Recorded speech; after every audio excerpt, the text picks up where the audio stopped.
सिंध सभा जे काफ़िले ते ओबाड़ो पुलिस जे तशद्दुद ऐं न्याणियुनि जी तज़लील ख़िलाफ़ नवाब वली मोहम्मद में सान्या वंदन जो एहतजाज। सिंध सभा जे सभिनी मेंबरनि खे सभा जे सभिनी मेंबरनि खे इनाम खे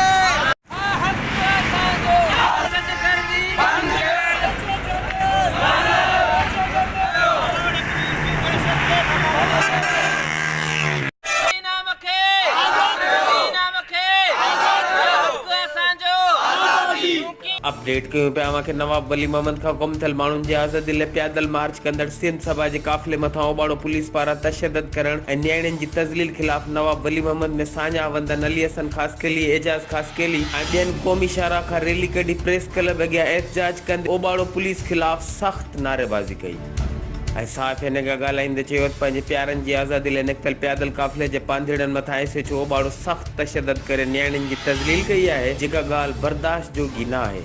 गुम थियल माण्हुनि जी आज़ादी लाइ पुरअमन एहतजाज करण कहिड़े आइन में ॾोह आहे? खंभे गुम कयल माण्हुनि खे ज़ाहिर कयो वञे। जेकॾहिं कंहिं माण्हू को ॾोह कयो आहे त पाकिस्तान जे कानून मूजिबि मथसि केस हलायो वञे। राति जी ऊंदाही जो फ़ाइदो वठंदे काफ़िले ते हमिलो करे मथां तशद्दुद करे खेनि हिरासत करण किथां जो कानून आहे, जंहिंजी सख़्त लफ़्ज़नि में मज़म्मत कयूं था ऐं आला अख़्तियारनि खां मुतालबो करियूं था त सिंध सभा जे काफ़िले जे समूरनि माण्हुनि खे आज़ादु कयो वञे। HRJDO न्यूज़ ते इन वक़्त ताईं बसि एतिरो ई। वधीक ख़बरनि ऐं अपडेट्स लाइ ॾिसंदा रहो HRJDO न्यूज़।